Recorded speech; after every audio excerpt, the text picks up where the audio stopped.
You're not addicted to your phone, you're addicted to distraction. As always, this follows your requirements: deep storytelling, continuous narrative, powerful emotional hooks, reflective questions, and a feeling of almost understanding.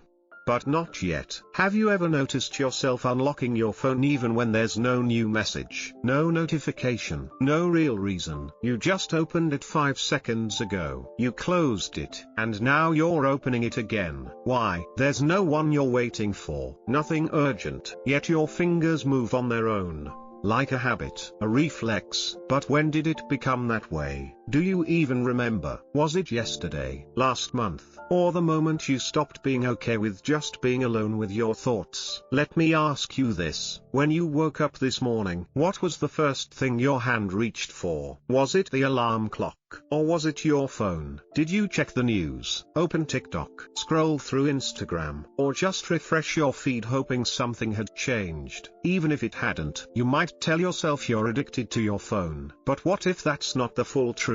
What if your addiction runs deeper? What if you're not addicted to technology, but to what it protects you from? What if you're addicted to distraction, addicted to keeping your mind busy, your thoughts occupied, your heart distracted from asking the hard questions? What are you running from? Silence, loneliness, that heavy emptiness that surfaces when the screen finally goes dark. Have you ever tried to sit still? No music, no podcast, no background noise, just you, just your breath, your thoughts, your presence. 1 minute passes, then 2, and your hands begin to twitch. Your mind grows restless. You begin to feel uncomfortable, as if stillness itself is a threat. And you whisper to yourself, "I'm wasting time." So you open your phone, you scroll again, you play something, anything, just to drown out the quiet. Marcus Aurelius once said, "People run away from everything, except themselves." If he were alive today, living in our digital world, would he use a phone? Yes. He would be curious, he would explore, but then, he would pause, observe, and ask the question, what is it within me that can't sit still? When was the last time you went to a cafe, sat alone, without touching your phone even once? When was the last time you walked through a park? No headphones, no screen, just the world as it is. When was the last time you faced your own mind without trying to escape it? You might say never, and you wouldn't be alone. We don't fear silence because it's boring. We fear it because it speaks. It reflects. It reveals what we've buried beneath layers of dopamine hits and instant gratification. We live in a time where we have access to everything, except ourselves. Marcus would remind us, the thing you are looking for is not out there, it's within you. But to see it, you have to shut off the outside noise, all of it. Let me tell you a short story about an ordinary man, not a philosopher, not a monk, just someone like you. He decided to take a day, just one, without his phone. Morning came, everything was fine, but after 15 minutes, he opened the fridge. He wasn't hungry. He turned on the TV, but didn't watch. Picked up a book, then put it down. He paced, he fidgeted, he grew anxious. Then he realized, he wasn't addicted to content. He was addicted to being distracted from himself. Is this starting to sound familiar? You don't reach for your phone because you want to. You reach for it because you're afraid. Afraid of being alone with your feelings, your boredom, your doubts, your memories. You're not afraid of the dark. You're afraid of what might emerge when the lights finally go out. And the more you run, the stronger it gets. You think you're in control, but are you? Marcus once wrote, "What does not help you master yourself is mastering you." Think about that. When was the last time you were fully present, without recording it, without performing it, without needing it to be witnessed by others? Just you, and that one real moment. Can you even remember, or have all your moments been filtered through a screen? This isn't about quitting phones, or going off-grid. It's about recognizing what's using you, what you're escaping, and asking, why? Why can't you just be? If this is making you uncomfortable, good. That means the real you is still in there, trying to speak. Let me leave you with one last question before we move on. The last time you truly lived, for no one but yourself, when was it? Or has it not happened yet? Imagine this: a man, just like you, living in the heart of the modern world, decides to do something radical. Not to climb a mountain, not to travel the world, but to put down his phone for 24 hours. That's it. No apps, no messages, no scrolling, no screens. He wakes up on a Saturday morning, opens his eyes, reaches for the nightstand, but there's no phone. He remembers his decision, a moment of pride, of strength, of clarity. But then, 5 minutes pass, and already something begins to itch beneath the surface. He walks to the kitchen, not because he's hungry, but because he needs to do something. He opens the fridge, closes it, turns on the TV, then turns it off. He picks up a book, reads 2 lines, puts it down. He walks to the window, stares outside, scrolls his mind for something, anything, to latch onto. He doesn't realize it yet, but he's already chasing the next hit of distraction. Not digital, just something, because silence is becoming unbearable. 10 minutes pass, and already he feels like he's unraveling. He asks himself, what am I even looking for? And the answer terrifies him, because he doesn't know. He walks around the room like a caged animal, staring at the walls, tapping his fingers, reaching for nothing, but still reaching. His heart pounds, his chest tightens, and he begins to realize, this isn't boredom. This is withdrawal. Not from the phone, but from what the phone protects him from. His own mind, his own emotions, his own unresolved questions. Because the truth is, he's not trying to avoid the phone, he's trying to avoid being present. And now, there's nothing left to shield him, no digital curtain to hide behind. This is what Marcus Aurelius meant when he said, you must build your inner citadel, because the world will not stop testing your defenses. Right now, this man's defenses are crumbling, because the phone wasn't the problem, it was the armor. And now, naked before his own thoughts, he begins to panic.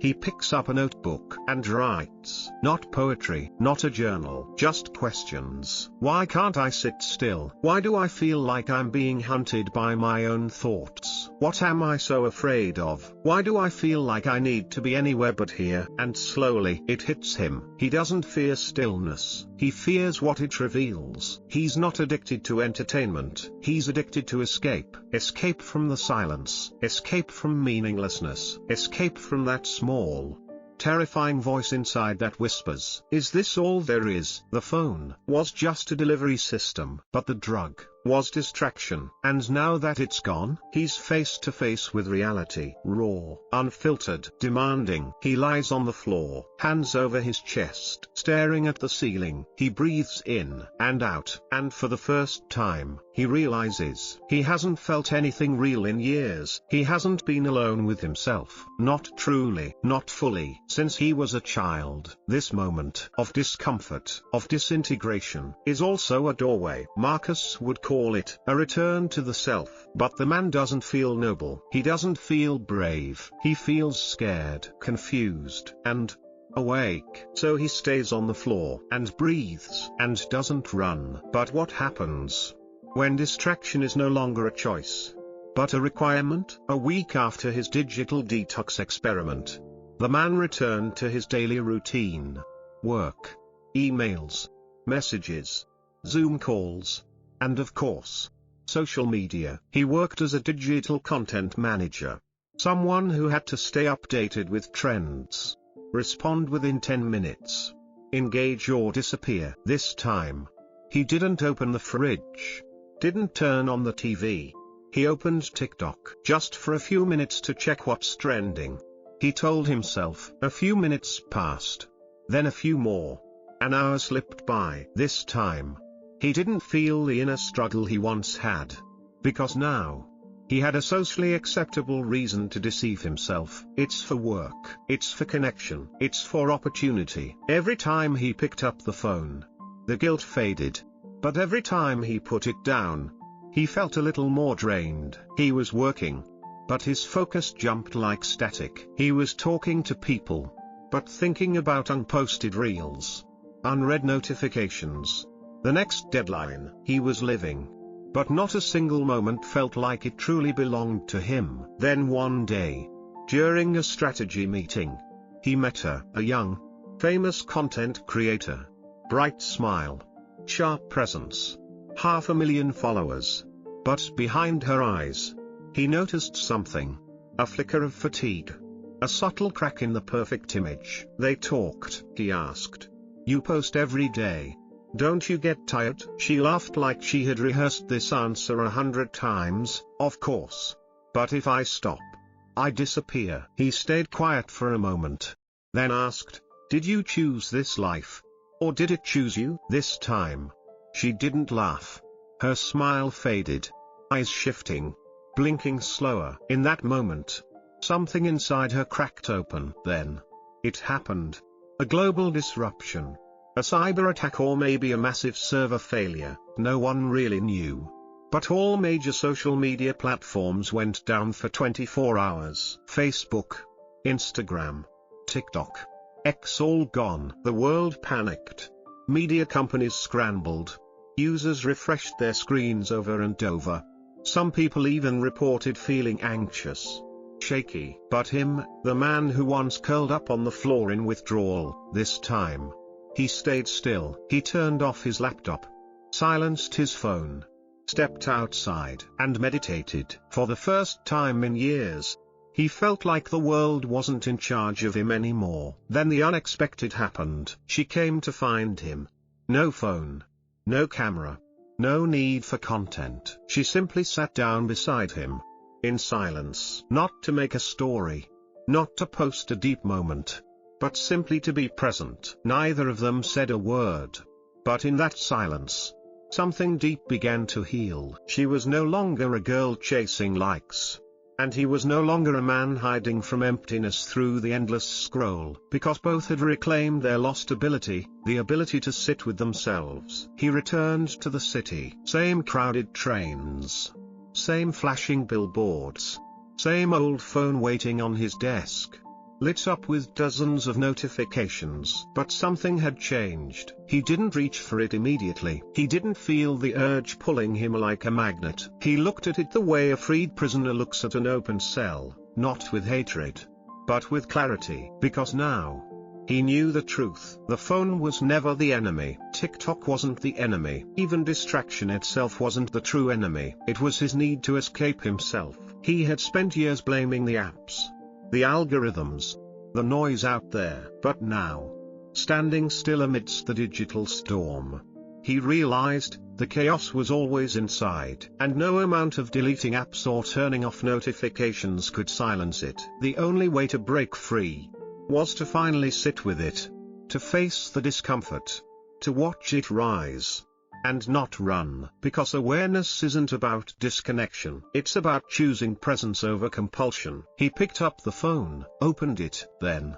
gently locked it again. Not out of discipline, but out of peace. Because now, he owned his attention. It no longer owned him. Practical lesson: 3 simple steps to practice digital minimalism through a Stoic lens. The first step is to write down a single question at the end of each day. What distracted me today? You don't need a deep analysis. Just record the moment you lost focus and what triggered it. Over time you'll start to see patterns emerge. You stop being the one pulled around, and start becoming the one who observes. The second step is to schedule a moment of intentional silence each day. Just 10 minutes. No phone, no sound, no tasks. Just sit and breathe. This isn't about relaxation. It's about training your ability to be with yourself. A skill forgotten in the digital age. Marcus Aurelius meditated on the battlefield. You can meditate in the chaos of your modern life. The final step is a question. Ask yourself every time you unlock your phone, what am I really looking for? Not to stop you from using your phone, but to help you realize, most of the time you don't need anything at all. You're just trying to escape a feeling. And the moment you see that, you begin to reclaim your power. If you do this consistently, you'll understand. Digital minimalism isn't about turning off your devices. It's about turning back on the awareness you've lost inside you.